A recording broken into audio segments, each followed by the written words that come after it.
Chapter 1. Rikki Dobson pulled into the small church's parking lot, snagging one of the last parking spaces at the very back. She would be late if she didn't rush, but that was how she liked it.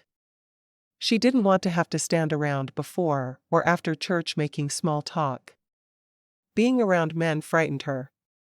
She'd had a very tough year, and she didn't want to have to mingle and act like she was enjoying herself when she just wanted to get away as soon as the service was over.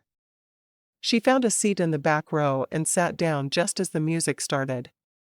She'd timed it perfectly. She stood and watched the words on the giant screen, singing along. She loved to sing, and she was very good at it, but she never did it in front of anyone. "Would you mind scooting over one chair?" a deep voice asked from behind her. Rikki felt a shiver run through her. It didn't matter whose voice it was. A man was standing altogether too close to her. She turned and saw that it was Pastor Benjamin, the new assistant pastor. Well, not terribly new. He'd been in town since August, but that still seemed new. She'd been in town a few months longer than he had, and she was still a newcomer herself. Rikki moved over 3 chairs, giving him plenty of room, so she wouldn't have to sit too close to him or anyone else. Having people in her space made her very uncomfortable. He gave her a questioning look as he set his things down and turned to the front of the church, his eyes going to the screen. He sang, his baritone voice sounding more like a rumble than a voice raised in song. Rikki kept her eyes on Brother Anthony through the whole service, carefully avoiding looking at Pastor Benjamin. Brother Anthony was an older man who didn't seem to be able to do anything with decorum while Pastor Benjamin was, well, how did one describe Pastor Benjamin? He was sexy, and took Rikki's breath away. Was it wrong to think of a pastor as sexy? Brother Anthony's sermon was about tolerance, and Rikki thoroughly enjoyed listening to the man talk on the subject. As soon as the service was over, she quickly gathered her things to make a rapid escape. She just shrugged into her coat when Pastor Benjamin asked, "Are you going out with a group for lunch?" Rikki shook her head, putting her scarf around her shoulders. "No, I'll probably just go home for lunch." She was truly surprised to hear her voice say the words. She was seldom able to get out an entire sentence in a social situation. At least she was getting better at being able to talk to people at the bakery while she was working. "You should come to Bob's with me then. There's no reason for you to sit home alone." She frowned. "Thanks for the offer, but I don't really do well in crowded places." Ben studied the pretty girl in front of him, wondering why she looked so skittish. He'd heard rumors that something bad had happened to her, but he had no idea what it was. "You won't get comfortable in crowds unless you're in them some. Isolating yourself will just make things worse."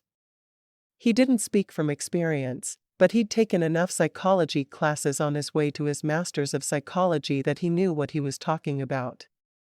Being a minister wasn't just a calling for him. It was his passion, his everything. "Thank you, Pastor, but I know my limits. I've been here too long already." Ben watched as she hurried out of the church. He knew little about Rikki, other than her name and that she never socialized with people after church. Suddenly he wanted to know more. No, he needed to know more. He saw Grace Wells, formerly Grace Quinlan, watching him, and he nodded to her, slowly making his way through the crowd to her side. "What do you know about Rikki Dobson that I don't?" Grace shrugged. "Everyone knows her story." "Everyone? Meaning the whole town is gossiping about it?" "Everyone meaning she's been talked about on the news and her story has been in all the papers, and not just the gossip rags." Grace shook her head. "You really don't know what happened to her?" Ben frowned. "I don't know anything about it." "Tell me what happened." Grace sighed. "Do you know who Valerie Savoy is?" "Of course. Everyone knows who Valerie Savoy is." Valerie was the star of a nighttime drama filmed in Texas. The show was called Lazy Love, and while he wasn't an avid watcher, he'd caught a few episodes. "You know Rikki is her kid sister, right?" Ben's eyes widened. I wondered why she looked so familiar. Rikki looked a great deal like her older sister. He thought for a moment and then sighed. Wait, didn't Valerie's kid sister get kidnapped earlier this year? Grace nodded. Yes, she did. That explains a lot. I assume Rikki is the sister who got kidnapped. Yeah, she is. She's had a really hard time since. In fact, she moved to Culpepper so she could get away from people in her town always talking about her. She works at the bakery with my cousins and me. I've seen her sister here a few times, but she's not a regular churchgoer. Grace smiled. She's regular when she's in town. They film 3 weeks on and 1 week off. She's always here on her weeks off. Oh. Ben frowned. I need to learn more about the people here. I got to Culpepper and jumped into counseling with both feet, but I haven't really taken the time to get to know the people who don't need counseling. I should do that soon. Rikki needs it, but I doubt she'll go. She told me that she did a little bit of counseling before she left Iowa for Culpepper, but she didn't feel like it helped her, so she stopped it when she moved here. She seems to be getting better in very small increments. She doesn't jump every time we laugh any longer. Sounds like she's having a rough time of it. He rubbed the back of his neck. I should reach out to her. As the associate pastor and designated counselor of the church, it fell to him to worry about the mental health of the congregants. I saw the two of you talking a little while ago. That's the most I've ever seen her talk to a man outside the bakery. What do you mean? She can't totally avoid talking to men. Grace shrugged. And yet she seems to. I'm sure she's talked to Roy Williams a bit, but he's probably the only one. She sneaks into church at the last second and leaves as soon as it's over. She's afraid of men. And you say she works at the bakery? Ben asked, knowing he needed to at least reach out to the girl. Yup. She comes in at 10 and stays till we close at 6. She's been a good employee, and she's learning to ice the cakes beautifully. I'll come by tomorrow then. Grace nodded, her face full of skepticism. I'm not sure she'll like that, but it's probably a good idea. She needs someone to talk to her about her fears. Marcus Wells, Brother Anthony's grandson, walked over then, his eyes full of love as he looked at his beautiful wife. Are you ready to go? Yup. Are we heading to Bob's Burger Barn? Of course. I can't remember where we ate on Sundays, before he opened that place. At the diner, of course. Grace nodded to Ben. It was good talking to you, Pastor Benjamin. Call me Ben. He'd had enough of being called Pastor Benjamin by everyone in town. All right, Ben. Have a good day, and I hope to see you at the bakery soon. She slipped her hand into Marcus's, and the two of them headed for the door at the back of the church. Ben watched them go, a look of longing on his face. He wanted what Marcus and Grace had. He'd wanted it for a long time, but things hadn't worked out for him. Asterisk. Rikki drove to the Culpepper ranch on autopilot. Why had Pastor Benjamin been talking to her? Had someone told him that she needed counseling? She did, and she even knew she did, but she didn't want it. Shouldn't it be her choice whether or not she had her head shrunk? When she got to the ranch, she parked beside Linda Culpepper's blue SUV. Getting out of her small car, she hurried to the door as if someone was chasing her. She hated being outside around her car. It made her feel so exposed. She knew it was crazy, because there was no one lurking in the bushes on the Culpepper ranch to kidnap her and throw her into the trunk of a car, but she couldn't get the fear out of her mind. What Curtis had done to her would forever be in her mind. She accidentally slammed the door against the wall in her rush to get inside, and Linda came out of the kitchen, smiling. I'm glad you're home. Lunch? Rikki struggled to slow her breathing down. This was the hardest part of going on after the kidnapping, remembering that there wasn't someone out there waiting to hurt her. Lunch sounds nice, she finally said, when she could. Linda would understand though. She'd been her confidant and friend since Rikki had moved in with her a few months before. She still lived at her sister's ranch in her little garage apartment the week out of the month Valerie wasn't filming, but the rest of the time, she was there with Linda. She felt safer with another woman around. I made soup. Linda walked to the kitchen and dished up 2 bowls of soup, carrying them to the table. Would you get out the silverware? Rikki walked into the kitchen and pulled the utensils from the drawers. She helped out around the house some, but Linda had always refused to let her pay any rent or help with groceries. It made Rikki feel guilty, because she made a decent wage at the bakery and had no other expenses. Pastor Benjamin invited me to go out after church today, Rikki said, surprising herself. She rarely volunteered information about her day, usually waiting for the older woman to ask questions before divulging information. He did? You didn't want to go? Linda gave her a knowing look that made Rikki wish she could show the whole world how wrong they were about her. If they were wrong, she would do it in a heartbeat. Rikki sighed. You know, I think I wanted to go a little bit. It's the first time I've even been tempted. Linda smiled at her. I think that's a really good positive step. Maybe you should have said yes. Maybe. Not this time, though. Pastor Benjamin is a handsome man. Rikki blushed a little, shrugging. She'd thought the same thing just a short while before. Is he? I didn't notice, she fibbed. She was noticing a man for the first time since the kidnapping, and she wasn't sure she liked it. It was odd to notice a man when she was afraid of them. How could she be thinking in terms of how nice he was to look at when she was supposed to be hiding under a rock? You did notice? Linda said, her whole face lighting up. You need to go out with him if he asks again. He was just asking me to go out with a group. Did he say that? Rikki shook her head. Well, no, but what else would he want with me? I'm messed up in the head and everyone knows it. I'm nobody's prize. You need to see yourself the way the rest of the world sees you, Rikki. Wasn't Valerie voted one of Hollywood Magazine's most beautiful women of the year? You look a lot like your sister. Yeah, on the outside we do look the same. People can see the darkness inside me though. Rikki sat at the table and picked up her spoon, taking a bite of the soup. This is delicious.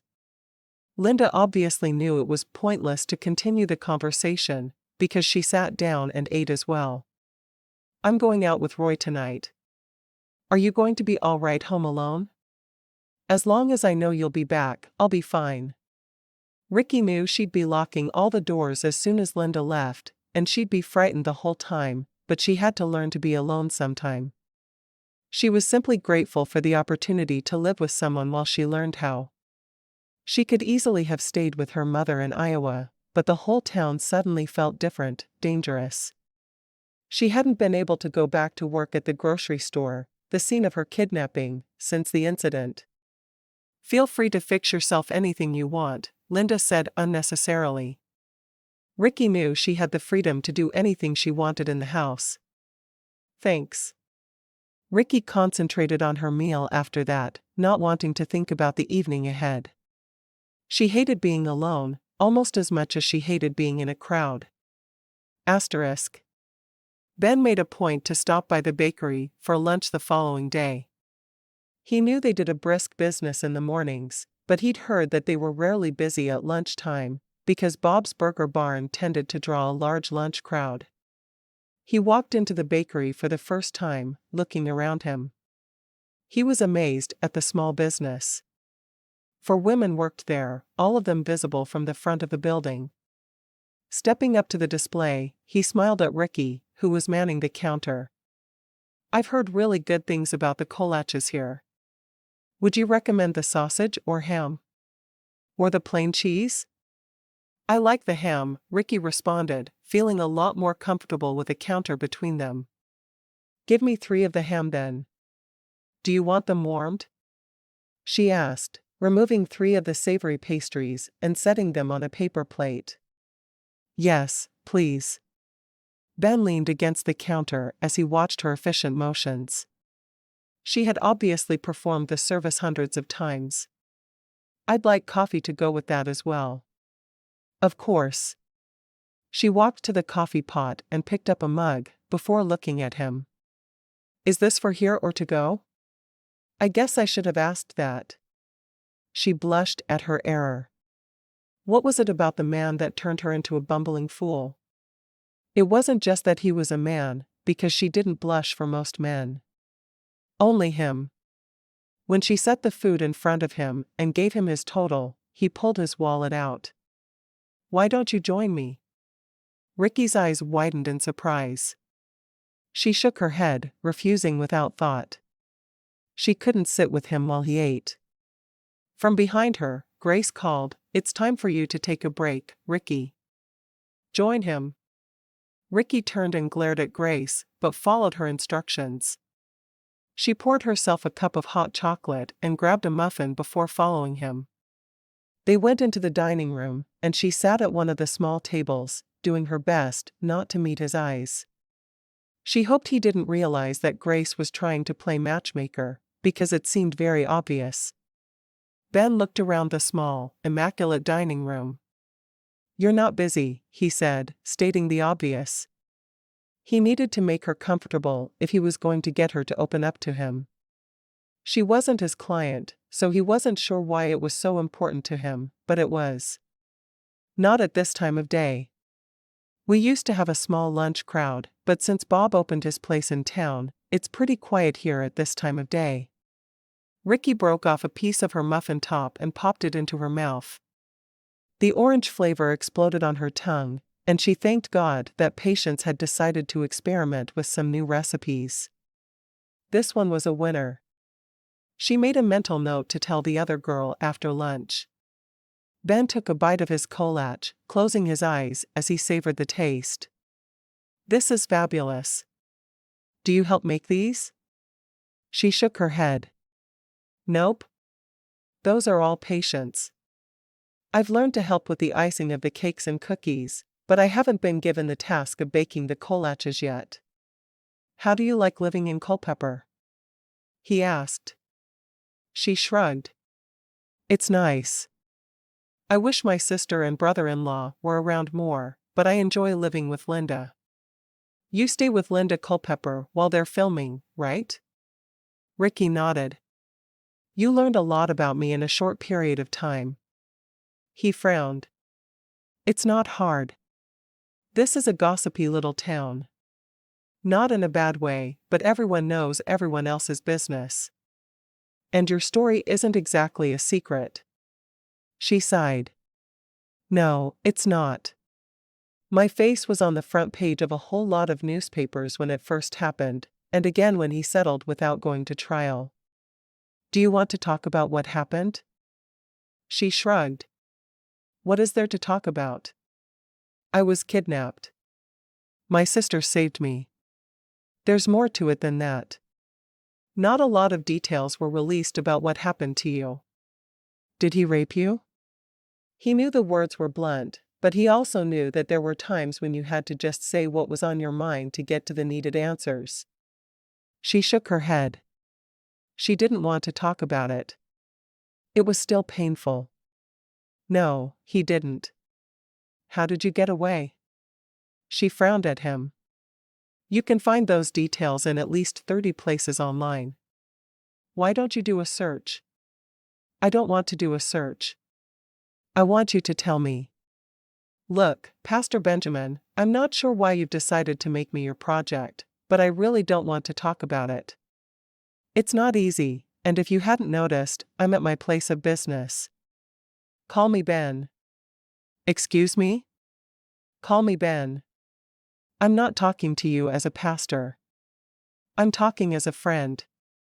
And he was, which surprised him. He'd told himself he wanted to make sure she was all right, because that's what a pastor did, which was true as far as it went. No, he was interested in her in a much more base level than as a pastor talking to a congregant. He was just interested in her. Period. Why should I call you Ben? You're trying to counsel me. I can't call my counselor Ben. I'm not trying to counsel you, though. He reached over and covered her hand with his. I want to get to know you better, but not as a pastor. She blinked at him a few times, before slowly responding, her face flushed with embarrassment. I'm not sure I understand. I thought Brother Anthony told you to talk to me. He shook his head. Not at all. Brother Anthony only knows I left for lunch. He has no idea where I am, or that I'm trying to talk to you. But, I don't understand why you're here then. Why me? I can't be the first man to tell you that you're a beautiful woman, Rikki. Well, no, but you know what happened to me. Is that supposed to scare me away? The fact that you were kidnapped? She shrugged. It scares everyone else away. No one knows what to say to me. It's like I've become someone else after what happened. And she hated it. She hated that people looked at her and saw a victim. People once saw her as Valerie Dobson's little sister, and she'd thought that was rough. Now that she was the younger sister who was kidnapped, she knew that she'd had it easy before. It's not scaring me. I think you're a special woman, and I want to spend more time with you. Would you be willing to go out with me? Rikki stared at him for a minute, her voice lost. She'd never really dated. She'd never had the time. She'd been an honors student in high school, studying all the time. Then she'd gone to college for pre-med, so she was again studying all the time. She'd decided a year off was necessary after the kidnapping though, so there she was in Culpepper, trying to remember what she used to see that was so good in the world. Well, he asked, wondering why it mattered to him so much that this girl went out with him. Sure, she was beautiful, but he'd met other beautiful women that he hadn't felt compelled to date. She was different, though. I guess I can do that. She couldn't believe she'd agreed. As soon as the words were out of her mouth, she wished them back. She couldn't go out with a pastor. Why would he want her? Ben smiled. Tonight? Tonight, sure. I guess tonight is fine. I'll pick you up at 7. He stood, crumpling the trash from his lunch and carrying it to the garbage can. What should I wear? She asked, stunned at how quickly he was pushing forward. Jeans are fine. See you then. He waved as he left the building, leaving Rikki staring after him. She wasn't sure why she'd agreed, but there was no going back now. She would have to go out with the handsome new pastor, but she was sure he would go away soon. She was nobody's prize, and he'd realize it faster than she could recount the story of what had happened to her. Chapter 2. Rikki began to panic before she even got home from work that afternoon. She knew there was no way she could be alone with a man. What had she been thinking? As soon as she walked in the door, she headed straight for Linda, confessing what she'd agreed to. When Ben comes to the door, will you tell him I'm dead? Please? Linda frowned at Rikki. He'll realize you're not dead when you show up for church on Sunday. I'll change churches. How far of a drive is it to Haskell? Rikki asked, naming the nearest town. You're not going to change churches. Let's take this one step at a time.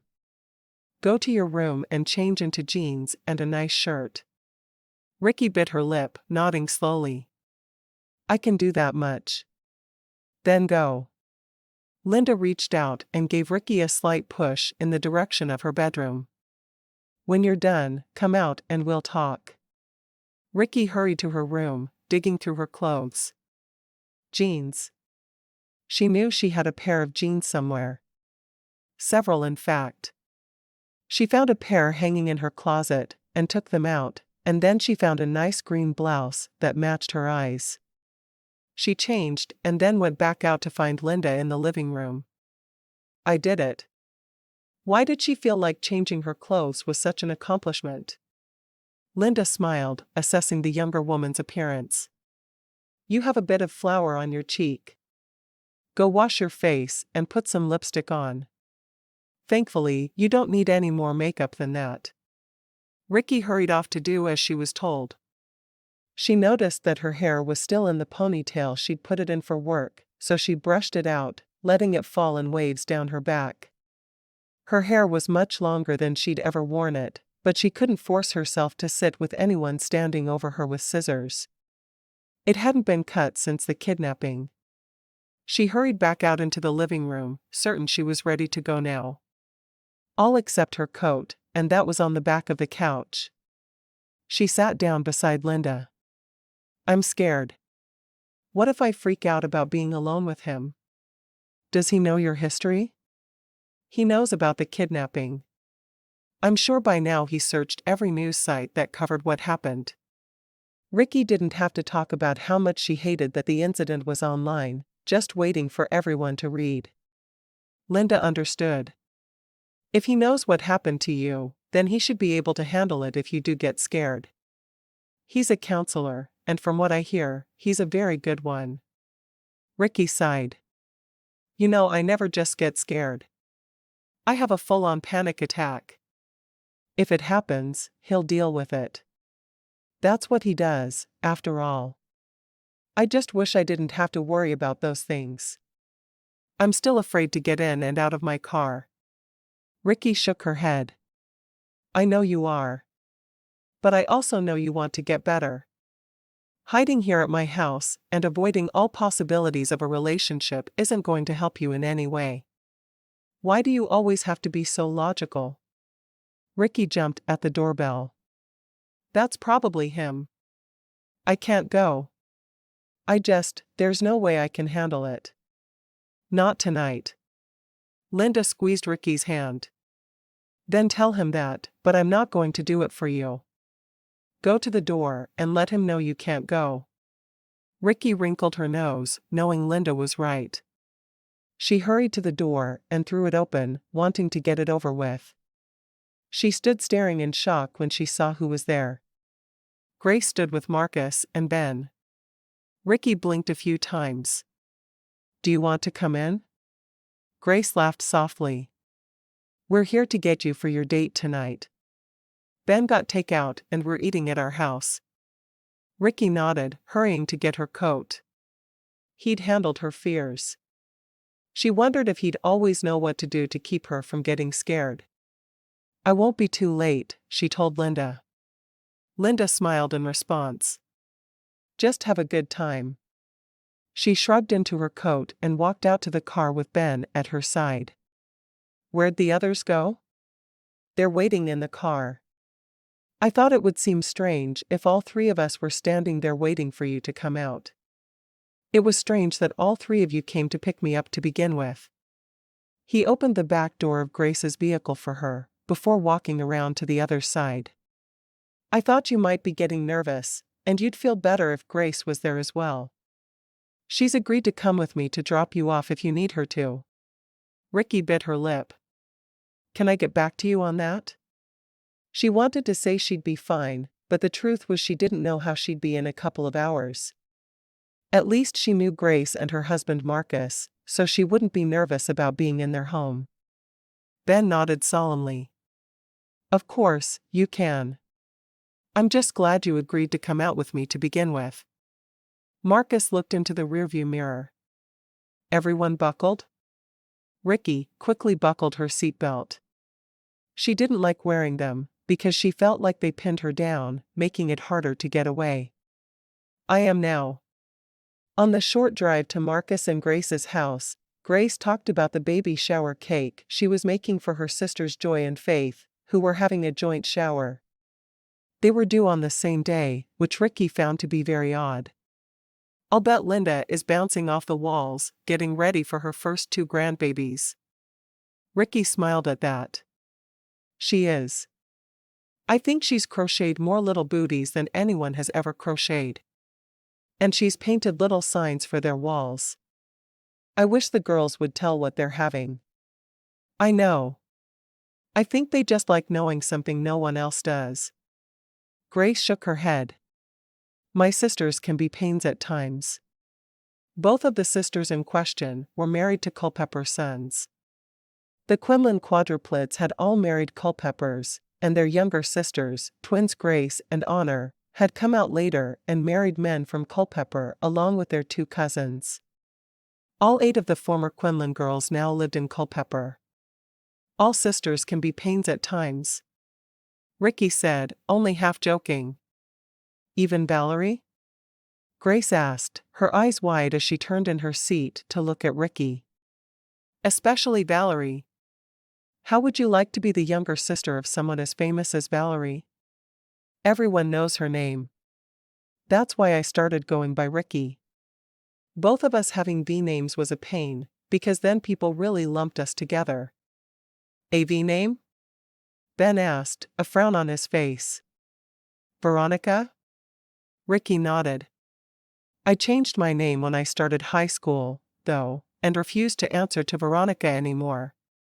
Valerie was halfway through college then, and everyone was convinced she was perfect. She's not? Grace asked. Rikki sighed. I know you're a huge fan of Valerie's, but she really can be a pain. I hate living in her shadow. Ben shrugged. I'll have you know I have only seen the show a couple of times, and I'm not that fond of it.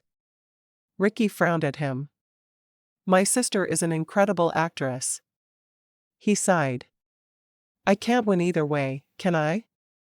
Probably not. She shook her head, laughing at herself. Only she was allowed to admit her sister was less than her impeccable reputation. I love my sister, and no one gets to talk badly about her except me.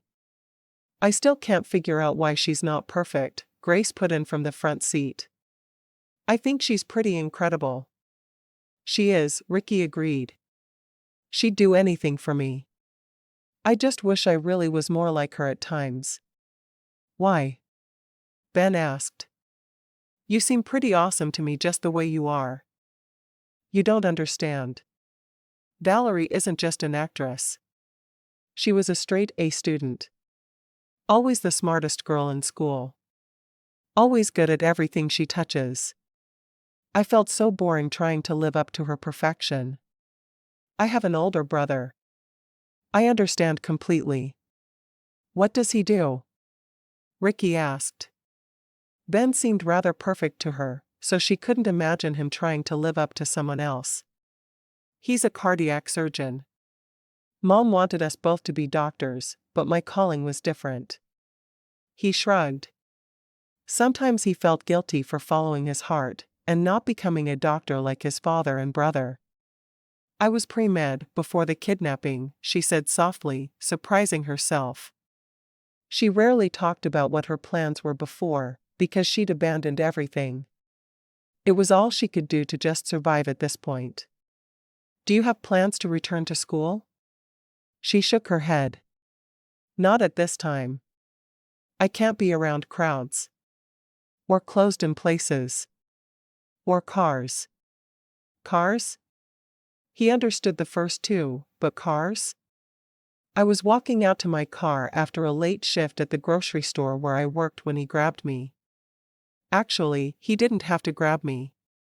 He talked me into going with him. I was so gullible.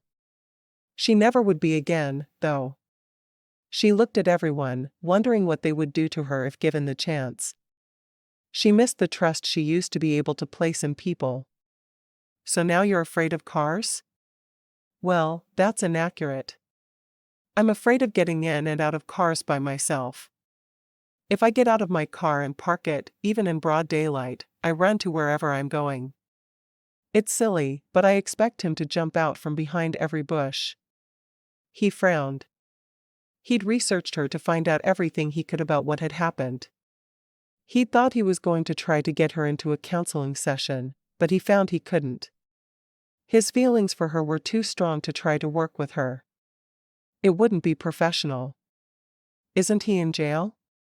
He'll be in jail for a very long time. That doesn't change my fears. I know they're irrational. He reached over and took her tiny hand in his. He was a large man. over 6'2", and she was small.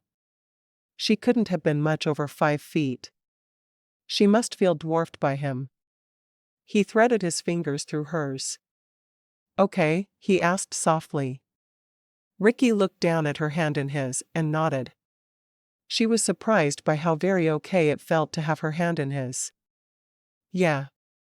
It's good." Marcus shut off the engine. "Food. And I thought we could play a card game. Anyone play euchre? Or is that just me?" Rikki grinned. "I love euchre." Ben nodded. "I'm from a small town in Wisconsin. Euchre was what you did on Saturday nights if you weren't a drinker." "I'm not sure how that follows, but okay," Rikki said with a grin. "You play, Grace?" "Marcus taught me." "Should we play girls against the guys?" "I think we could take them, don't you?" Rikki nodded with a grin. "I love that idea." Ben shook his head at her. "As long as you don't mind losing, her team is the perfect place to be." "Are pastors allowed to talk smack?" Rikki asked. "Isn't that against the law or something?" "Oh, you hush. Pastors can do whatever they want as long as they're not being immoral." Rikki was surprised at how comfortable she felt throughout the meal.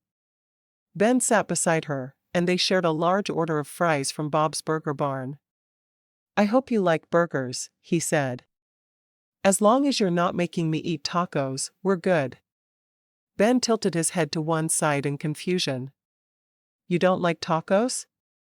What do you eat on Tuesdays?" "I usually love tacos, but my sister is very pregnant, and every time I see her, she's forcing tacos on me. I can't handle any more tacos." "I think I can understand that. Is she always eating tacos like that? Or is this a pregnancy thing?" "It's a pregnancy thing, which is good, because if she was like this all the time, I might have to kick her." Ben frowned. "Are you threatening violence against a pregnant woman?" "Yes, I am. I really am." "Wow." He was happy to see she could joke about her sister. She always seemed so serious that he was worried she never smiled. "What made you decide to come to Culpepper?" she asked, surprised at her ability to speak with this man without tripping all over her tongue. He shrugged. "I was finishing up at seminary, and I heard there was a need of a pastor with counseling experience here. I have a master's of psychology, and I knew that I would be able to be of help. So, I applied and got the job." "Do you like working with Brother Anthony?" she asked. From what she'd seen, the older man was very scattered when it came to sermons, weddings, and everything else he did. "You should ask me that when his grandson isn't sitting across the table from me," Ben answered with a grin.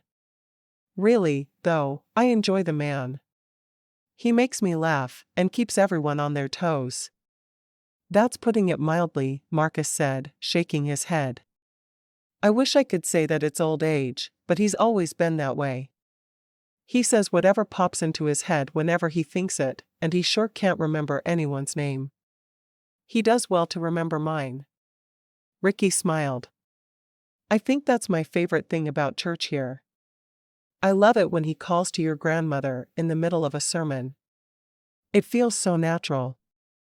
Ben laughed.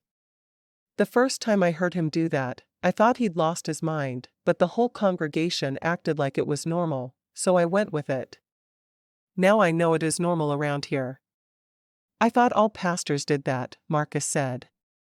"Imagine my surprise when I went away to college and the pastor wasn't asking his wife questions constantly in the middle of his sermons. It felt like something was missing." Rikki grinned. "It would." Grace shook her head. "I didn't know what to think. I come from a very religious family, and we've always attended churches that were very serious. There was absolutely no joking or asking questions of your wife during sermons at that church. I felt like I was in the Twilight Zone during my first few services, and I wasn't even supposed to know what that was." "You weren't allowed to watch the Twilight Zone?" Grace rolled her eyes. "Don't get me started. Rikki eyed her employer. Was it the same for Patience and Felicity?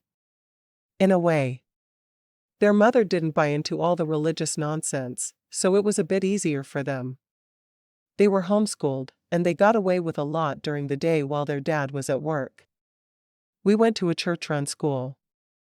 There was nothing frivolous in our lives. I'm sorry. I can't imagine having a life without laughter. Grace smiled. We laughed. A lot. Just not when our parents were around. Trust me, we figured out how to do everything we wanted to do. Rikki looked back at Ben. So how long have you known you wanted to be a pastor? He shrugged. I went to a religious college, not because I was religious, but because that's where I was given a scholarship. I dedicated my life to Christ there, and I knew I wanted to devote my life to Him almost immediately. And are you glad you did? I am. I can't imagine where I'd be if I wasn't in Culpepper. It's a special place. I can't wait until they light up the town square. Linda says it's the most beautiful Christmas display I'll ever see. Rikki loved Christmas. It had always been her favorite holiday, and she refused to let this year be any different, just because she'd been through a traumatic experience. Are you going to the tree lighting then? He'd heard there was a festival around the tree lighting, and he was planning to be there. He'd love to have her at his side. Rikki shook her head. No, I really can't do crowds. I might watch from my car. With the doors locked, but she didn't need to add that. She knew the others understood without her saying it. After they had eaten, Rikki helped with the few dishes they'd dirtied before they sat down to play euchre. Rikki had grown up playing the game, but she hadn't encountered many who knew it. At the end of the night, Grace and Rikki had won 2 games to the men's 1. They fist bumped across the table, and Grace made a face at Marcus. Told you we'd win. Marcus rolled his eyes at her. You just learned to play. How can you be so confident that you'd win? Rikki glanced at the clock, surprised by how late it was. I need to go. My boss will not be happy with me if I'm not on time tomorrow. Grace laughed. Since your boss probably won't be on time, maybe she won't notice. If you don't notice, Patience or Felicity will. Rikki got to her feet. Thank you for having me over. I really had a good time. Ben got to his feet as well. Let's head out then. He kept his eyes steady on hers. Do you need someone to ride with us? Rikki thought about it and slowly shook her head. I think we're okay. Ben felt his heart skip a beat. He loved the idea of her trusting him enough to take her home alone. He knew it would be nothing with another woman, but with Rikki, it was everything. Picking up her coat, he held it out for her, helping her into it. Thanks for letting us come over, he said, his eyes on Marcus. It hadn't been easy for him to ask for what he needed, but Marcus had been kind about it. It's not a problem. Ever. Grace hugged Rikki. You're welcome here anytime. You know that. Rikki nodded.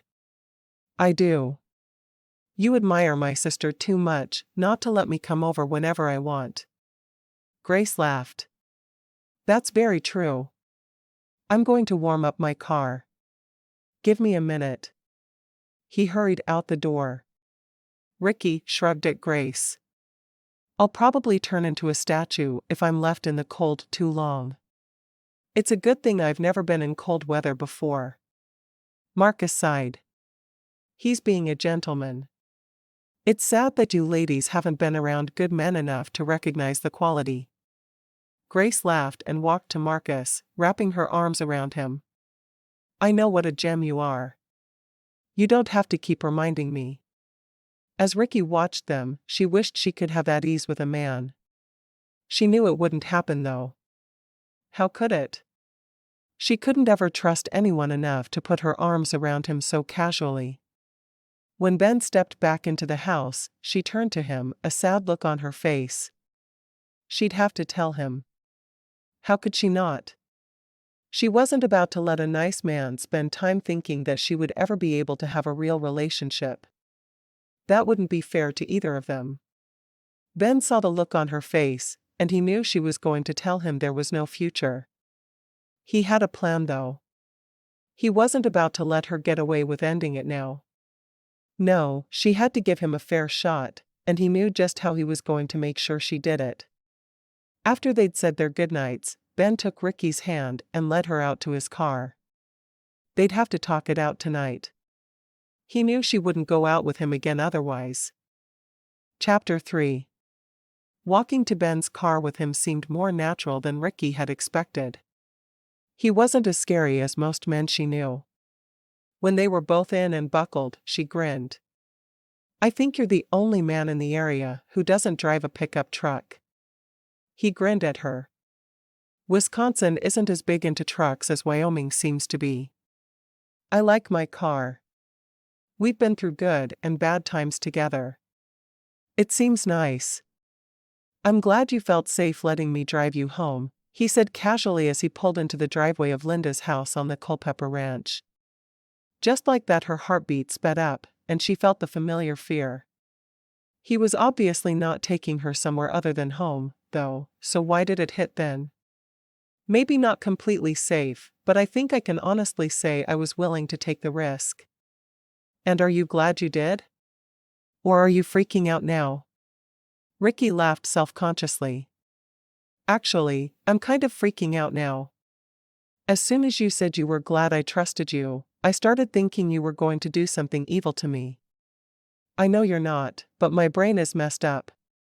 He sighed. "I'm not going to hurt you. I can't even kill bugs. I just take them outside where they belong." "Wow. The perfect man. I never thought I'd find you." She made certain her voice sounded awestruck. Ben laughed softly. "I'm anything but perfect. If I was perfect, I'd be visiting the bakery more to get to know you and not trying to force you to go out with me." "Force me?" She raised an eyebrow, suddenly no longer nervous, and a little annoyed at his wording. "I'm past the days of letting a man force me into doing anything." She no longer did anything she didn't want to do, especially for a man. Fascinated by her sudden show of strength, he put the car into park and turned to her, his hand stroking her cheek. "I didn't word that well. Maybe I should have paid more attention in my public speaking courses." She couldn't help but grin at that. "I like you, Pastor Benjamin." He groaned. "Please don't tell me you still think of me as Pastor Benjamin. I want to be just plain old Ben in your eyes." She shrugged. "I guess you are. I was just messing around calling you that." "Good." He looked into her eyes, his hand on her cheek shifting a bit and rubbing over her lips. Rikki swallowed hard, her eyes going to his. "What's he thinking?" "I don't want to scare you," he whispered softly, "but I'd really like to kiss you goodnight." "May I?" Her gaze dropped to his mouth as she nodded slowly. "I think so." "You think so?" He couldn't help but laugh. What an enthusiastic answer. She shrugged. "Well, I've never really been kissed. Just once when we were playing 2 minutes in a closet when I was 11. Josh Williamson. I was sure I was going to grow up and have his babies, but his kiss was all wet and mushy, and I was done with him. No wet, mushy kisses. I'll keep that in mind. I don't think I'd mind if it was you." Ben smiled. "Let's see." He slowly lowered his head toward hers, giving her every opportunity to back away if she was nervous. When she didn't, he brushed his lips across hers, careful to keep the kiss light. When he pulled away, Rikki put her hand at the back of his neck, pulling him back down. Kissing him was nice. Much nicer than she'd imagined it would be. "Do you want to go to the Christmas tree lighting in town with me on Saturday night?" he asked, his voice gruff. "I don't really do well in crowds." "Let's try it. If you get nervous, we can always leave." You won't be able to get back to doing things people consider normal if you don't try. You're being Pastor Benjamin again, she told him, wrinkling her nose. She definitely preferred Ben, who kissed her and made her tingle all over. Ben sighed. It's hard to separate them sometimes. Trust me, though. With you, I'll always try to be Ben. Pastor Benjamin doesn't get to kiss the pretty girls. Only Ben gets to do that. Well then, I definitely prefer Ben. She blushed as soon as the words left her mouth, realizing how forward she was being. It was true though. She did like kissing him. She leaned forward and rested her head on his shoulder for a moment. I should go in. I don't want Linda to worry. How did you come to live here? He asked, wanting just another few minutes with her. It was so hard to say goodnight. I was nervous about staying at my sister's house during her weeks in Texas, so Felicity Quinlan asked me to stay here. Then she married, and I still stayed here. Linda and I get along really well, and I don't think she likes living alone. Of course, I don't think she'll be alone much longer. She and Roy Williams are spending an awful lot of time together. Felicity seems like a whirlwind to me. I can't figure her out. Don't even try. It'll just hurt your head. I promise. Felicity is as sweet as can be, but she is pretty nuts. Ben smiled. I'd gotten that impression. She seems to be a good mom to her new stepson, though. Oh, she's wonderful. She just talks a mile a minute and confuses the living snot out of me. The living snot? I've never heard anyone say that before. How does snot live? Sometimes it's best not to think about these things too hard. It just hurts. Ben frowned at her. I'm sensing a pattern here. You just refuse to think about things that are complicated or confusing, don't you? It's just not good for my head. My kindergarten teacher got tired of my questions, so she started saying, "Don't you worry your pretty little head about that." So now I never worry about anything too confusing. It works for me. I can see it does. He kissed her once more, just as softly. I'm going to walk you to your door. Rikki smiled, opening her car door and getting out. I had a really nice time. I'm glad we did this. He smiled. I am too. I'll come by around 1 tomorrow, and maybe we can have lunch together again? She nodded. That sounds nice. At the door, he touched her cheek briefly. Sleep well, and dream of me. Once she was inside, she leaned back against the door. How would she dream of anything else? Asterisk. As soon as Rikki walked into the bakery the following morning, Grace pulled her off to the side. How'd it go with Ben last night? Are you going to see him again? Rikki nodded. I'm seeing him on Saturday, and he's supposed to come in for lunch around 1 today. Is it okay if I take my break with him? Of course. Did he kiss you? You're not supposed to ask me that. Ladies don't kiss and tell. Sure, they do. Gentlemen don't, but ladies do it all the time. So? Rikki noticed that Patience and Felicity were making no secret of the fact they were both listening as well. Maybe we should get some baking done today. Isn't there a baby shower this weekend? Grace wrinkled her nose. Yeah. Work always has to come first. When I have a baby, I'm making my own cake, and it's going to be gorgeous. Are you telling us something? Patience asked, eyeing Grace's slender figure. Grace made a face at her cousin.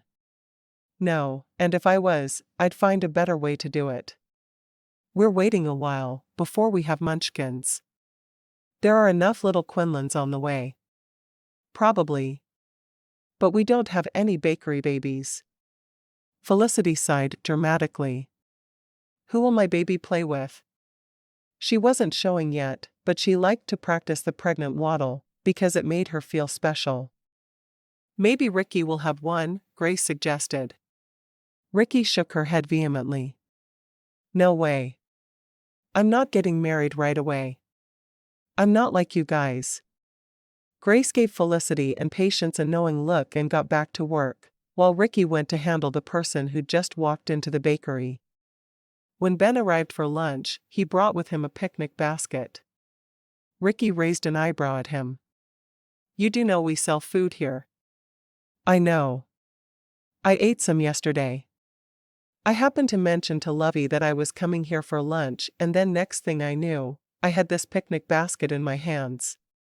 She said I should buy us drinks here. Rikki shrugged. Okay. What do you want? Coffee. This girl I know kept me out way too late last night. She wore me out. Oh, and you had nothing to do with it? You weren't a willing participant in the staying out lateness? Ben shook his head seriously. Of course not. How could I be? I'm a pastor after all. A pastor who has no respect for tomorrow, maybe? How could I when I'm sitting with a pretty girl?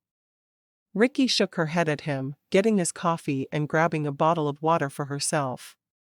Looking over her shoulder, she saw all three of her co-workers watching her intently. Not one of them even tried to hide it. I'm taking my lunch break. Felicity sighed dramatically.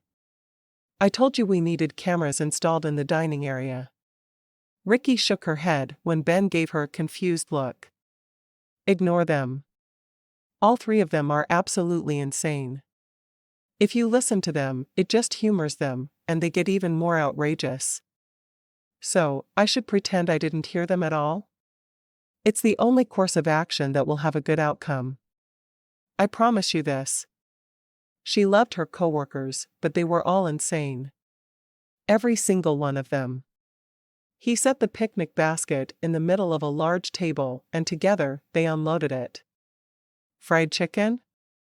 She made us fried chicken for a lunch date in the middle of the day in an establishment that serves food?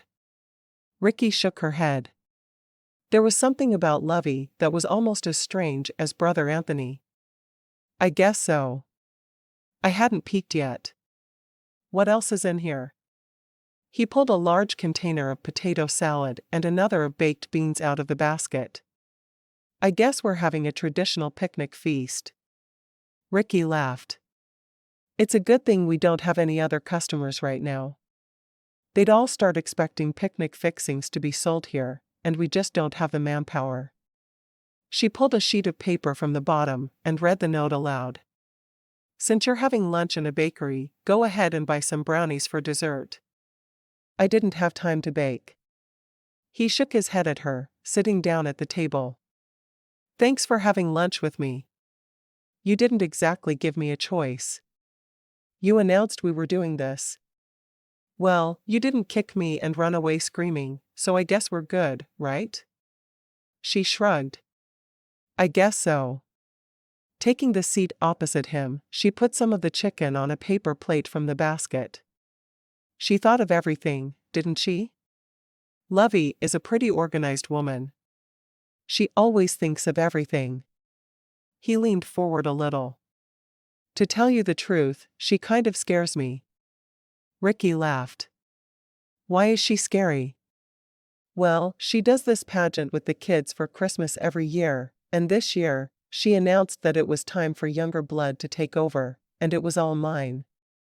I've been looking at her notes, and she has songs, a living nativity, and there's this cute little play about what Christmas means. I haven't even started auditioning kids yet. She frowned. We only have about 4 weeks till Christmas. When is the pageant? Christmas Eve. It's part of the church's celebration of the holiday. Do you need some help? I've never done a Christmas pageant, but I did some theater in school. Don't tell anyone, because people think I want to be just like Valerie when I admit it, but I do love working behind the scenes on plays. Ben didn't need to hear her offer twice. It would give them more time together, and he could really use the help. I would love your help. Auditions are tonight. Can you be there? Rikki frowned. Did you just con me into helping you with this thing? Con you? How can I con someone who volunteered? Pastors always know the right way to ask for something without ever asking. Yeah, I can be there. I think. What time? Auditions start at 7. She nodded slowly. I get out of here at 6, so I can be there by 6:30 or so. If I don't eat first, I'll get something from Bob's Burger Barn and meet you at the church. Will that work? Are we allowed to eat in the church? She asked, feeling very skeptical. How could he even suggest eating in the church when Brother Anthony and Lovey would probably be livid? He shrugged. No one told me I couldn't, and it's the only way you'll be able to eat tonight. We'll spread a tablecloth under our chairs. Rikki reached out and covered his hand with hers, still amazed at the size difference. He made her feel puny and protected. I'll be there. Ben grinned at her, his face lighting up. Thank you so much. I'm sure it'll be the best pageant this town has ever seen. She sighed as she took a bite of her beans. I sure hope so. I'm a little worried that people will expect more from us than we can possibly deliver. Rising up to others' expectations can show us how strong we really are. I used to be strong. Her voice was soft, barely a whisper, but he heard it. You're stronger than you think you are. Think about it, Rikki. We were alone in my car last night for 20 minutes. You didn't once start screaming and begging me to let you out. She chuckled.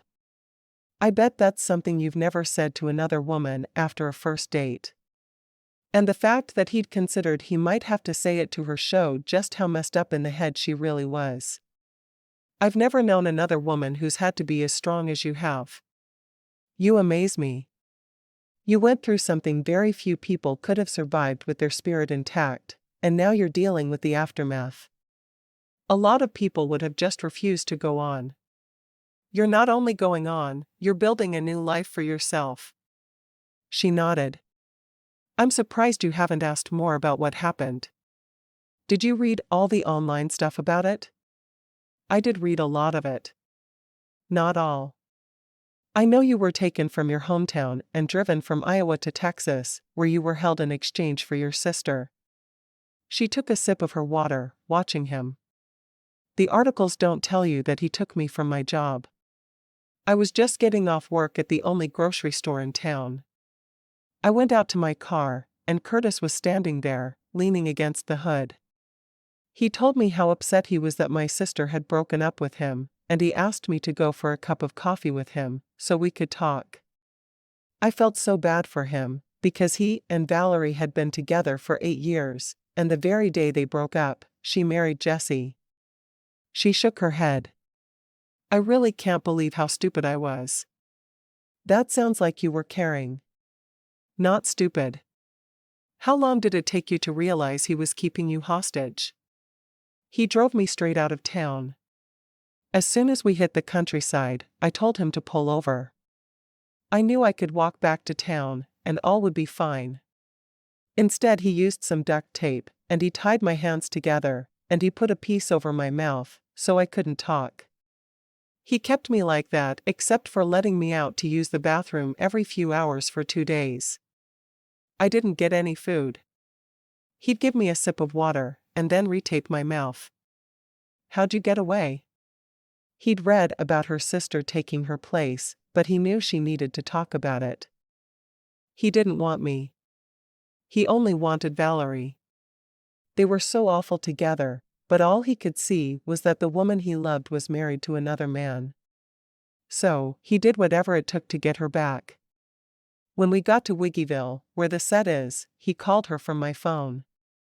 He told her where we were and to come with no help. So, she did. She came right there to take my place with no questions asked.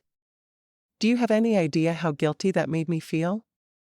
I've always been so jealous of her. It annoyed me when people compared us, and there she was willing to put her life on the line for mine. You didn't know she'd do that. Of course I did.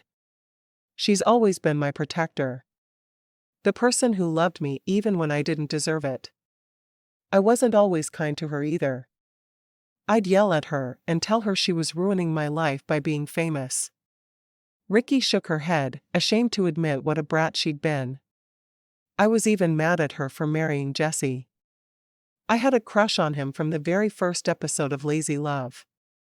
It sounds like you don't feel that way anymore, he said. It was hard for him to find the line between friend and counselor as she talked to him about what had happened, but he knew she needed to tell him everything. She couldn't just let him believe what he'd read online. I don't feel that way anymore. I watched my sister put her life on the line for me.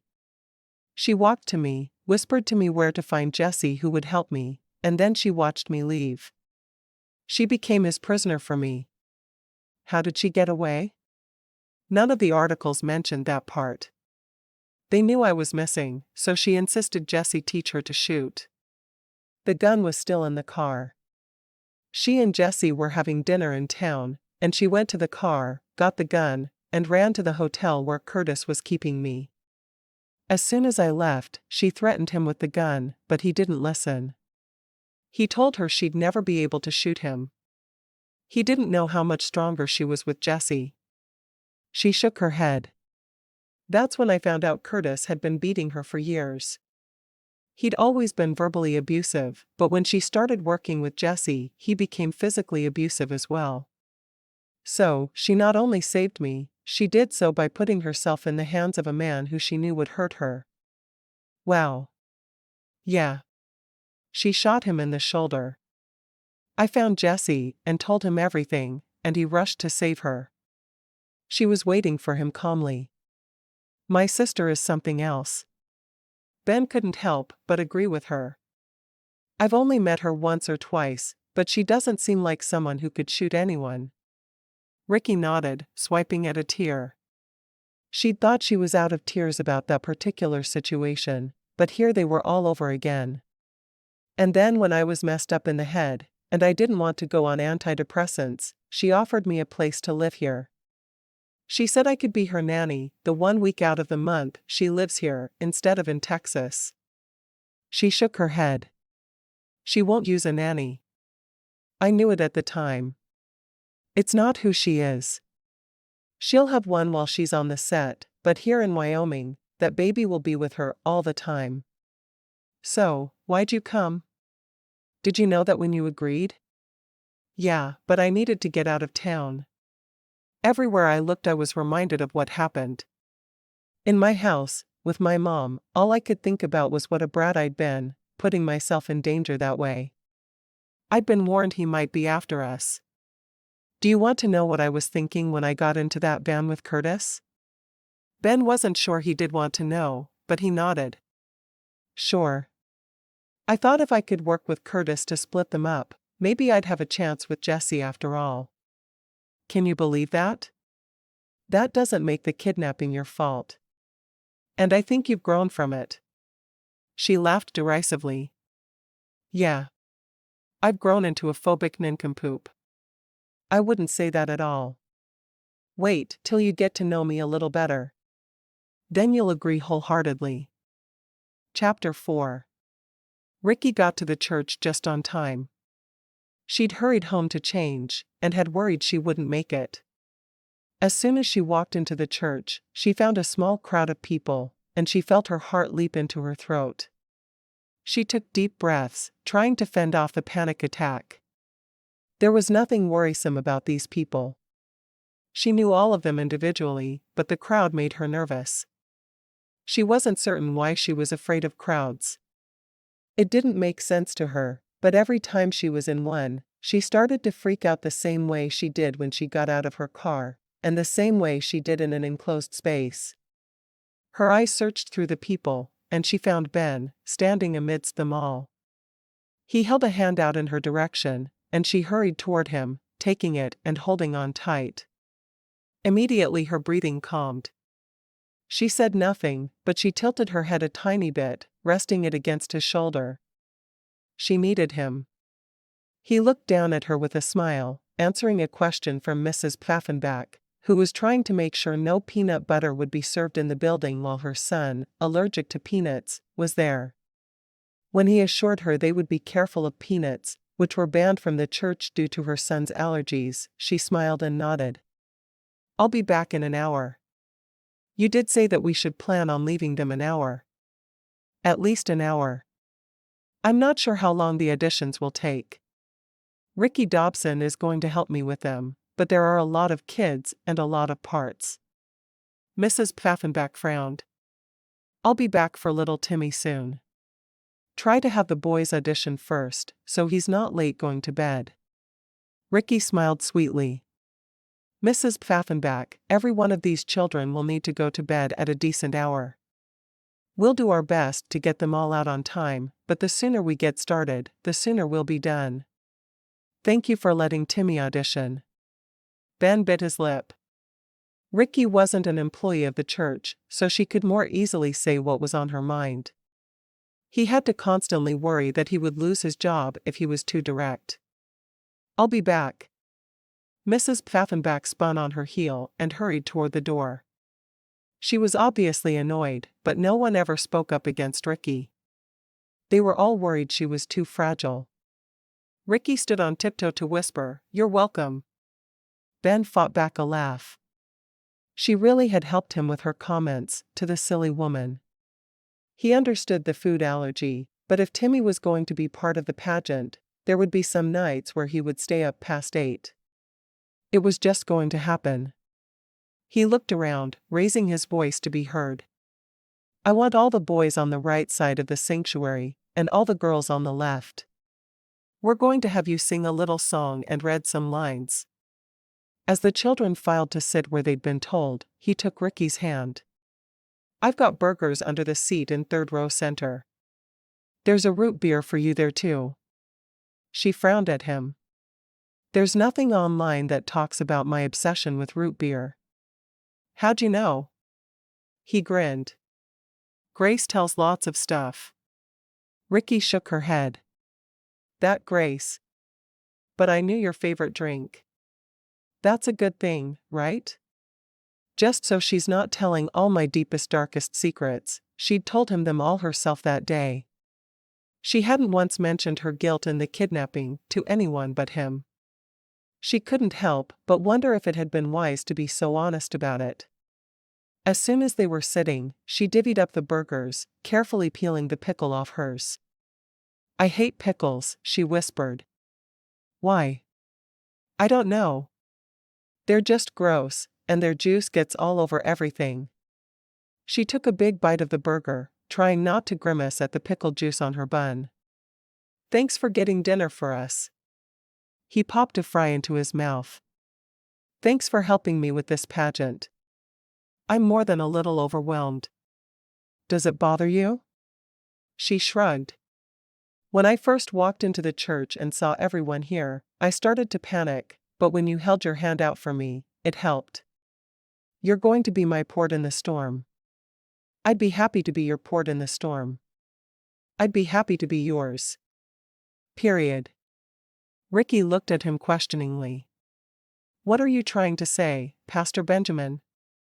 "I'm trying to say that I think you're pretty terrific, and I want to be your steady Eddie." "My steady Eddie? Really?" "Sure. What do you say, Betty? Do we have to call each other Eddie and Betty?" He shrugged. "I guess you could call me Freddie." She shook her head. "I guess you can't be my steady Eddie then." "Fine. You can call me Ben, and I'll call you Veronica." "Try again." "No one calls me Veronica except my doctor." "Rikki then." "You sure you aren't willing to have fun with names?" Ben asked. She nodded. "Positive. Ben and Rikki works for me."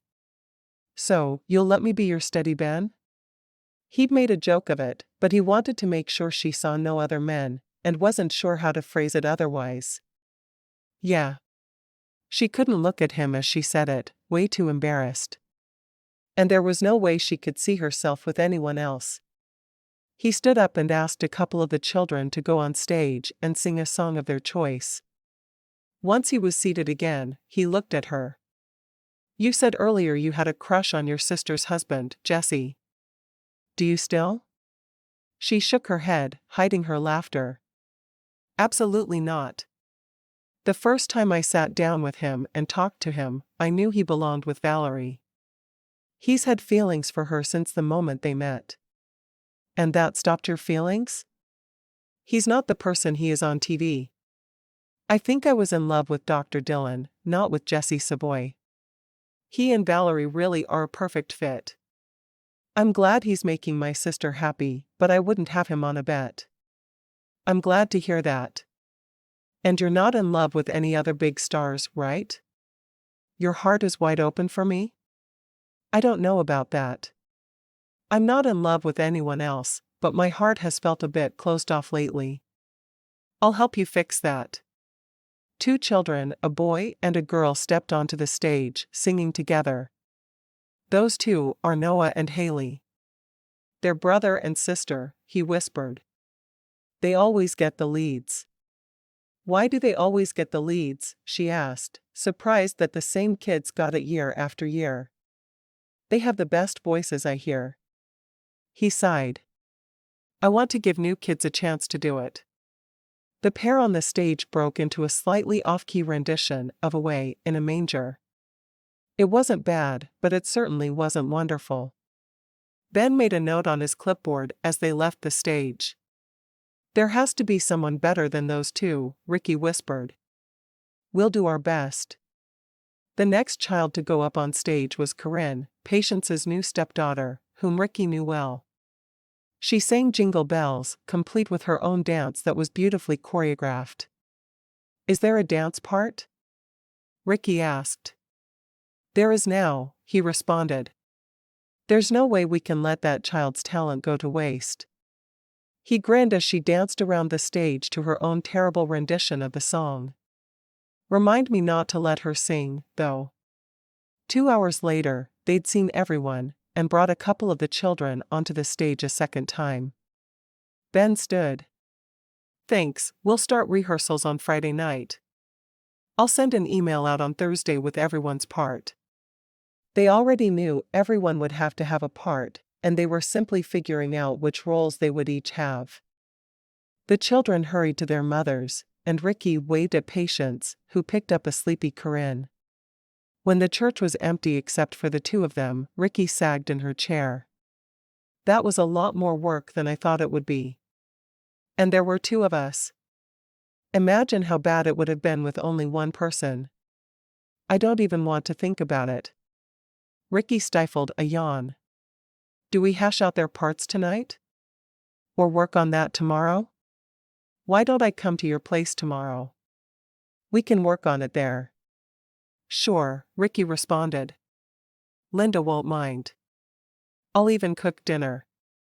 You're going to feed me? May I get down on my knees and kiss your feet now, or should I wait until tomorrow? Rikki laughed. Maybe you should wait and see if the cooking is worth the foot kissing. I've cooked some, but I'm not a gourmet by any means. I have been cooking for myself and eating out since I got to Culpepper. Occasionally Lovey and brother Anthony will have me over for a meal, but usually I'm on my own. I'm looking forward to eating something different. I'm just going to make a casserole. She'd already thought about something she could make quickly. Why don't you come by around 7 or 7:15? I can have it ready by then. He nodded. Sounds good. I made notes on all the kids, so we should be able to remember who did what. Promise we'll find a way for Corinne to dance? How could we not? She was made to dance. Rikki got to her feet. I need to get home if I'm going to get enough sleep to make it through tomorrow. I enjoy being with you, but you're sure cutting down on my sleep time. He stood, walking with her toward the door. I'm going to walk you to your car. I appreciate it. I'm not doing it for you. I think we need to have a goodnight kiss as close to saying goodbye for the night as possible. It's essential to our moving forward as a couple. Are we a couple? She asked, surprised at how much she liked the idea. Yup. If I'm going to be your steady Eddie, then we're a couple. It's just how it works. I thought we decided on Steady Ben? Fine, Steady Ben. Do you know how much less fun that sounds? He stopped to lock the church building and walked her to her car, waiting while she unlocked the door. I should have picked you up. Wouldn't have worked. The moms and kids would have been breaking down the door of the church waiting for you. Probably, which is why I didn't. I wish I was driving you home, though. She smiled, reaching out and putting her palm flat on his chest. I wish you were too, but I'll be fine. I'll call my sister as I leave, and she'll talk to me the whole way home. I hope you have hands-free. I do. I'll be fine. I promise. He leaned down and brushed her lips with his. So, I'll see you tomorrow night? 7. My place. She stepped closer to him, wrapping her arms around his neck. Your kisses are lots better than Josh Williamson's. You need to quit comparing me to your first love. I'll have to hunt him down. She laughed. I doubt if he even remembers my name. Oh, trust me. He does. I'm sure he's been pining away for you since your time together in that closet. No more time in closets with anyone but me. I don't spend time in closets even alone anymore. Too scary. He sighed. I'm sorry I made you remember it. Actually, the more time I spend with you, the more distant it all seems. I'm doing okay. I'm glad. He pressed his lips to hers, his hand going under her hair in the back, stroking her neck. Rikki shuddered, her lips parting for his. He raised his head. Did I scare you? She shook her head. It had been exactly the opposite. She'd shuddered because what he'd done to her had felt so deliciously good. After living in an emotional vacuum for 8 months, it felt good to be touched and to enjoy it for a change. I like it when you kiss me. You keep thinking that. I'll be dragging you off to the altar before too terribly long, you know. We've been dating for 2 whole days. In Culpepper, that's equivalent to 8 years somewhere else. I don't know about the altar yet, but I sure enjoy being with you. Thanks for reminding me that I can smile and laugh. With one last kiss, he opened her car door for her. I'll see you tomorrow night. As she drove off, he stared after the car. He'd never felt so much after such a short time dating a girl. She was his future. He knew it with everything inside him. Now he just had to convince her. Asterisk. Ben surprised Rikki at work the next day with a bouquet of flowers. Do you want to have lunch with me? Rikki smiled and nodded. She turned to the 3 women who were watching her so intently. Any objections to me having lunch with Ben? Grace shook her head, the spokeswoman for the 3 of them as usual. Not at all. Enjoy yourselves. Rikki picked out a few things for the 2 of them from the display, making a note to pay later. Lunch is on me today, she told him. You can't buy me lunch. Why not? You bought me lunch. And dinner. Why can't I buy for you? I don't know. It's just supposed to be the man buying lunch. Not the drop-dead gorgeous woman he's dating. She rolled her eyes, grabbing a coffee for him and a bottle of water for herself, before putting everything on a tray. I'm not that old-fashioned. He picked up the tray, carrying it toward the dining area. I am. This may cause problems. How do you feel about men opening doors for you and buying engagement rings? It was the second time he'd mentioned marriage in a couple of days, and she was getting a bit nervous. I think it's fine if men do both things if they want to. But if they feel obligated to do it, then it's not nearly as much fun. He grinned. Fine. I'll do my best not to feel obligated to do anything. He set the tray on the table and took a seat. Thanks for lunch. You're very welcome. Rikki dug through the bag, finding kolaches for both of them. It was the only thing they served that had a decent amount of protein in it. "So, what brings you out to the Culpepper ranch today?" she asked. "What else? The most beautiful woman in all of Wyoming." "Only because my sister's in Texas." "When will she be back?" "Isn't it about time?" She shook her head. "She's too far along to fly, so she's staying in Texas until after the baby is born." "I hate it, but she doesn't really have a choice." "When is she due?" "Mid-January." "I'm so ready for her to be back to her normal self. And I'm ready to have a little nephew to love." "It's a boy?" "Is that public information?" "Nope. They didn't think anyone should know it but them." "Do they have a name yet?" Rikki shook her head. "They're waiting to make that announcement. The girl who plays Valerie's sister on Lazy Love thinks they should name the baby after her. She's determined that Amber is a fine name for a boy." He laughed. "They're not going to go for that, are they?" "Nope. Jessie will make sure they name him something manly." She eyed him as she took a gulp of water from her bottle. "You don't have to drive out here for lunch every day, you know." "I know. I just like to spend time with you." "I like it too. It just seems odd that we went from casual acquaintances to seeing each other twice a day so quickly." Not that she was complaining. At all. She loved every moment she got to spend with him. "You've heard how quickly everyone marries in Culpepper, haven't you? It's like this strange phenomenon. I've seen some of it happen, so yes, I know about it. I just don't think it would work for me. How can I trust a man enough to marry him on a short acquaintance?" "Why, I'm sure I'd need to know a man for at least a week," she said with a wink. He laughed. "Well, technically we met in August, so we've known each other for a few months. We should get married quickly, before Brother Anthony finds out." She shook her head, laughing. "I think maybe we should wait a little longer. Like at least a week or two." "I'm not so sure about that. Maybe another 24 hours or so.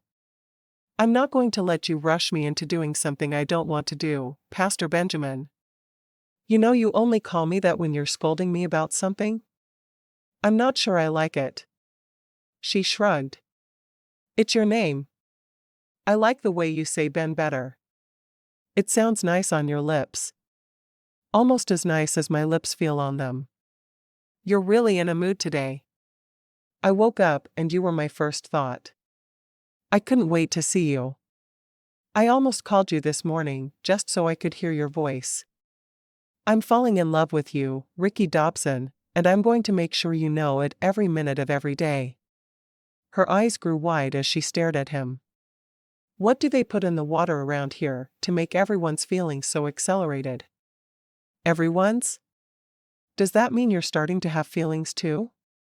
She blushed. "I wouldn't be dating you if I didn't.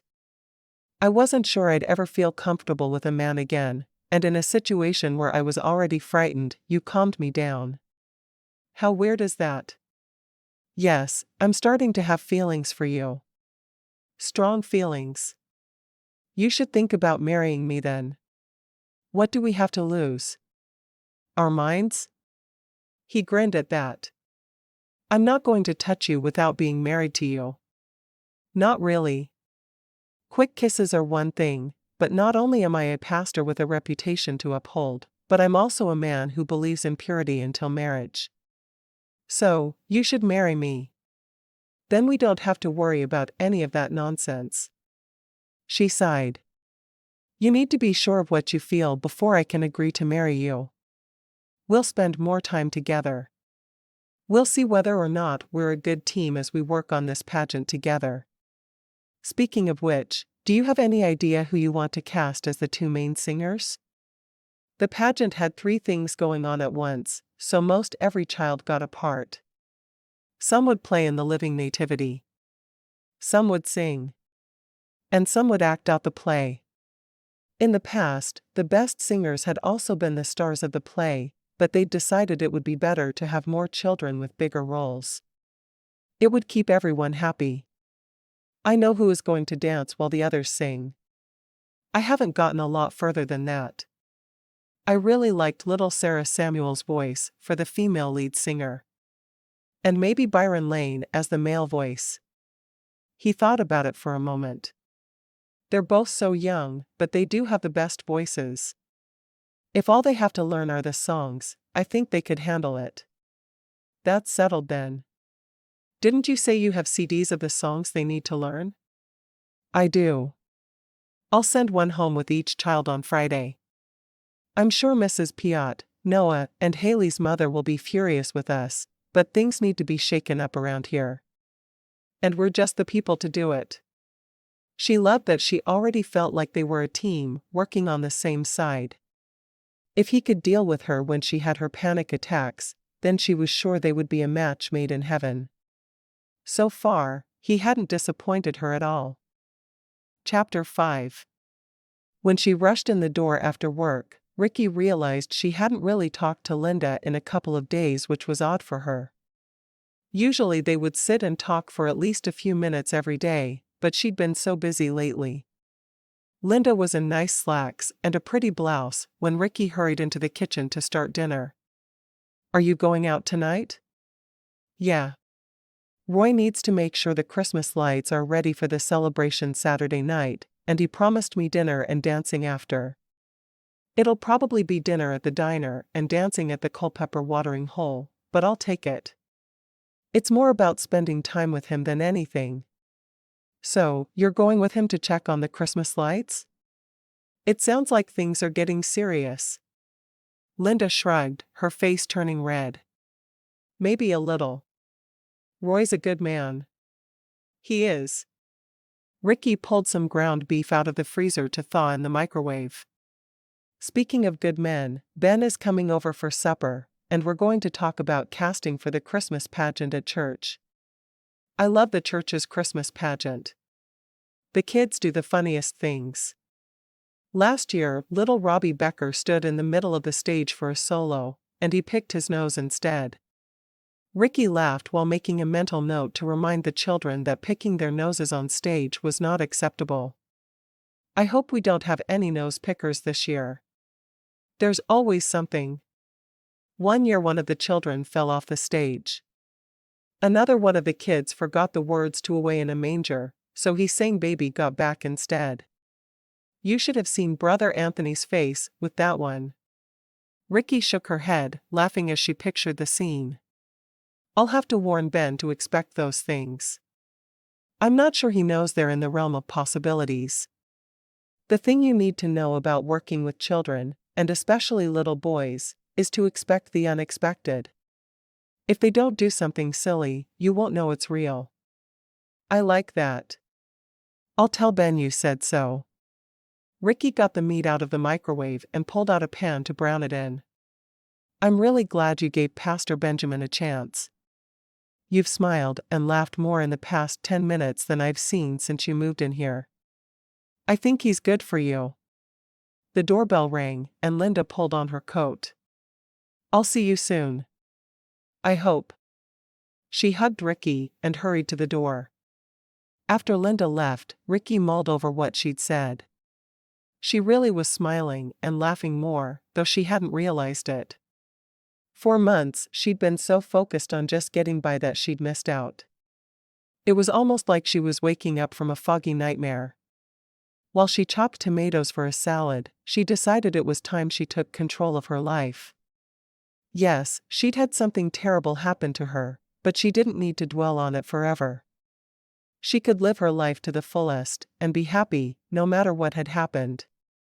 Sure, she'd still be afraid of some things that others saw as normal, but she didn't have to live in her nightmare world forever. It was time for her to spread her wings, and if that meant giving the sweet man who was dating her a chance, then that's exactly what she'd do.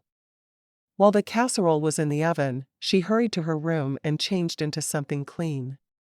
She'd never thought about just how messy it would be to work around flour and sugar all day, but though she did little of the baking, she did do her share of the frosting when the other lady's hands got sore.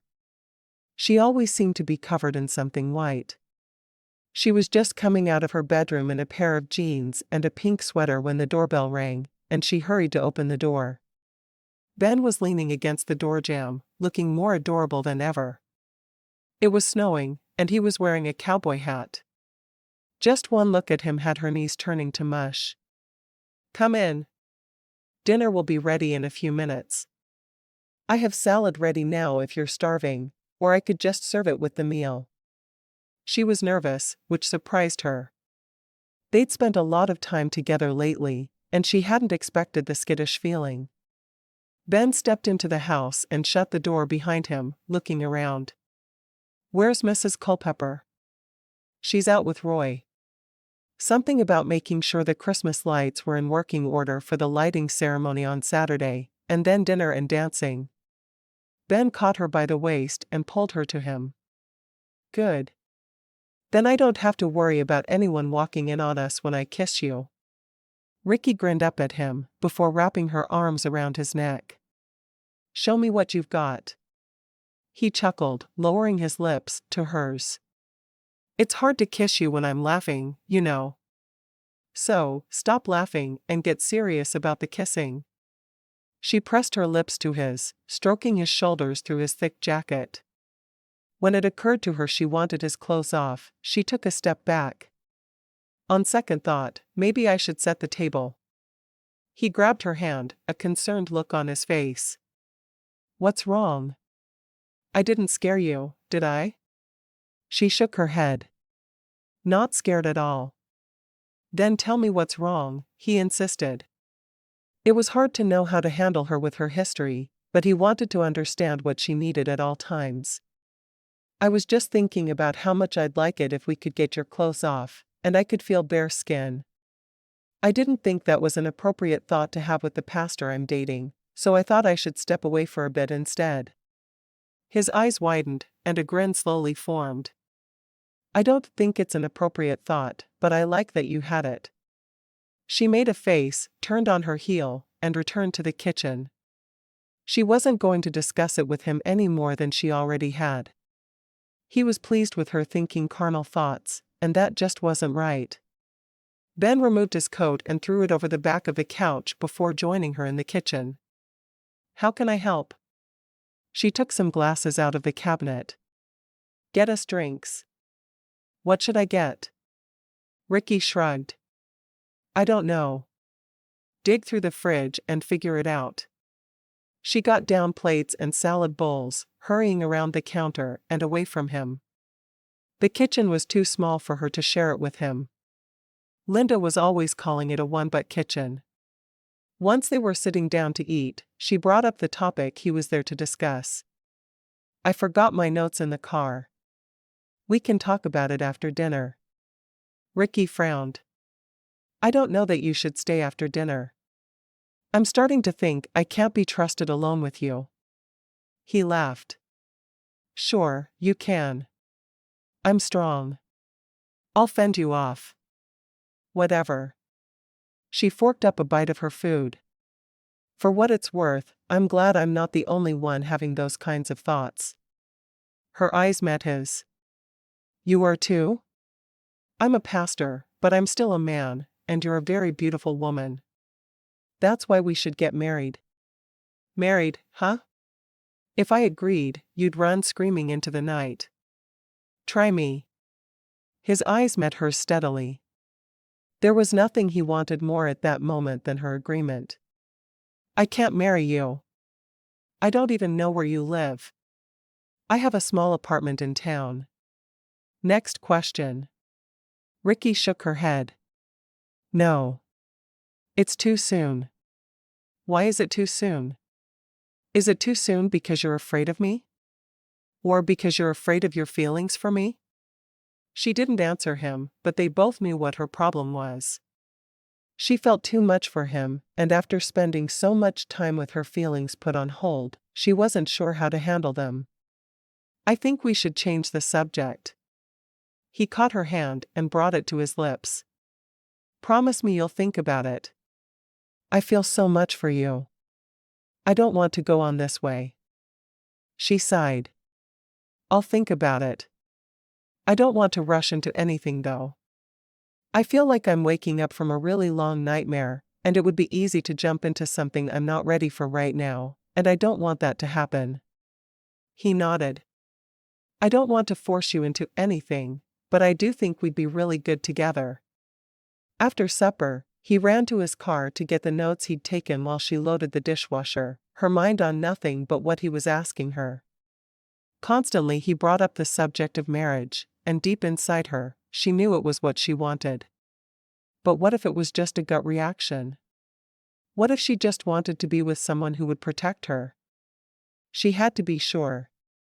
They sat together on the couch, with him reading the notes he'd made on each of the children, while she wrote down what part they'd assigned each of them. It was a long process given that over 40 children had auditioned. Finally, she'd written the last name next to the role they'd assigned the child. That's it. We're done. He grinned, rubbing the back of his neck. Are you sure it's going to be all right to have Corinne choreograph her own dance? She won't do anything inappropriate, will she? Absolutely not.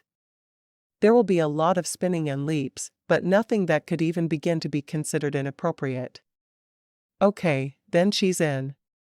He put all the papers on the couch beside him, before scooting closer to her. I need to leave soon. I hate it when you leave. That's another reason you should marry me. We won't have to part at night. You could sleep in my arms. I would have no complaints about that. She snuggled close, resting her head on his shoulder. I told my sister a little about you last night. She wants to meet you. To make sure I'm good enough for her sister? He asked, frowning. Nope. She wants to thank the man who taught me to laugh again. Jessie will want to make sure you're good enough. He kissed the top of her head. We should fly down and see them then. Fly to Texas? Are you crazy? What's so crazy about it? She can't come here, and we're perfectly mobile. Why not? Do you really think it would be okay to travel together without being married? He shrugged. As long as we didn't share a bed, I don't see why not. We could fly down on Sunday and come back Tuesday. She looked at him for a minute before slowly nodding. Getting Valerie and Jessie's opinion of him would help her a lot. And she wanted to see Amber, of course. She liked to think of Amber as her sister, because Amber played Valerie's sister on TV. If you're really willing, let's do it. See if your sister would mind. Rikki dug her phone from her pocket and checked the time before calling. It was almost 10 in Texas, but Valerie should still be up. She called using FaceTime, like she always did, preferring to see her sister while she talked to her. Hey, you. Valerie said when she answered. Hi. When's your next break in filming? Next week. Why? Are you coming to see me? Valerie asked. Jessie stuck his head between Valerie and the screen. Hey, Rikki. Valerie is starting to waddle when she walks. It's so cute. Rikki giggled softly. Valerie, this is Ben. I think you guys have met a couple of times. Hi, Pastor Benjamin. Rikki has said some nice things about you. She speaks very highly of you as well. Ben responded. Rikki shook her head. No more mutual admiration society for now. How would it be if Ben and I flew down on Sunday afternoon and came back Tuesday? It would be a short trip, but I really want you two to get to know each other better. I need to clear it with Grace, but I don't think it'll be a problem. She's been urging me to take a few days off. Valerie nodded excitedly. I'd love that. I feel like it's been forever since I hugged my little sister. It's been less than a month. So? It still feels like forever. Call Grace and text me her answer. If it's yes, I'll get your plane tickets. I don't want you to have to spend your hard-earned money just to see me. So, I can spend yours instead? I do make a little more than you do. Rikki nodded reluctantly. All right. I'll text you in a few. She tapped her screen to end the call and immediately called Grace. Hello? Grace, you know how you've been trying to get me to take a couple of days off? Yeah. How about Monday and Tuesday? Ben and I are thinking about flying down to see Valerie and Jesse. Seriously? Grace asked. Yeah, seriously. Would that be a problem? Not at all. Go for it. If we get too busy, I can drag one of my sisters in. I guess that's the benefit of having 5 sisters, huh? There has to be one somewhere. Rikki laughed. Thanks, Grace. I'll see you in the morning. Without pause, she ended the call and quickly texted her sister. All good. We'll see you Sunday. Tickets purchased. I had all the information typed in and just had to push the final button. Aren't you clever? Of course, I am. I picked you to be my baby sister. You picked me? Was I in a field of babies and you chose the one you wanted? Something like that. We'll pick you up at the airport on Sunday. Love you bunches. Love you. Rikki turned to Ben. It's all set. Wow. That was quick. Are you having second thoughts? He put his index finger under her chin and tilted her face up for his kiss. How could I have second thoughts? If this will make you feel better about me, then I'm all for it. She heard a ding and looked down at her phone again. There was an email from Valerie with the flight information. We fly out at 4. Does that work? Sure. Are they picking us up at the airport, or do we need to rent a car? She said they'd pick us up. Since they're not filming next week, it's easy for them to get away. Okay, that sounds good. I'm going to email all the mothers of the children about their parts in the pageant. We rehearse on Friday night, go to the tree lighting on Saturday, fly to Texas on Sunday, come back on Tuesday, and rehearsals start on Wednesday. We're going to be too tired to think. She grinned. Maybe that will make it easier for me not to picture you in less clothes. I'd offer to send you a shirtless picture, but it would be inappropriate. My mother always claimed that men running around with no shirts on were too broke to buy them, and she told me if I ever got that broke, I needed to ask her for money. Rikki laughed. She sounds like an interesting woman. I need to meet her someday. Someday you will. Probably not this month, though. She's pretty busy. What does she do? She's a nurse at a hospital in Madison. She and my dad split when I was a kid, and she's been nursing ever since. Do you have a lot of brothers and sisters? He shook his head. Just the one brother. He's living in Florida now. So, who spends holidays with her? She goes to her mom's.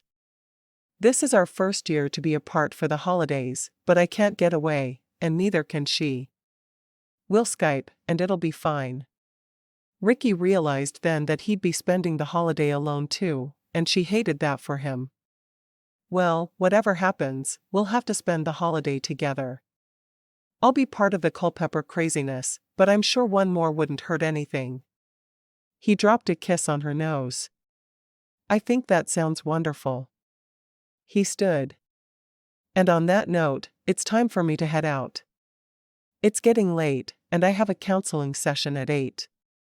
She didn't ask when she'd see him again, but she wanted to. Why did her life seem so empty when he wasn't there? She was getting too involved already. Sounds good. I'll see you at rehearsal on Friday night. I'll be by for lunch tomorrow. And maybe we can have dinner tomorrow night. That sounds nice. I loved your cooking, by the way. Sorry, I forgot to kiss your feet. She laughed, heading toward the door. She watched him shrug into his coat, and then he walked toward her, pulling her to him. Good night, my love. Sleep well. She wrapped her arms around him and just held him for a moment. "You too."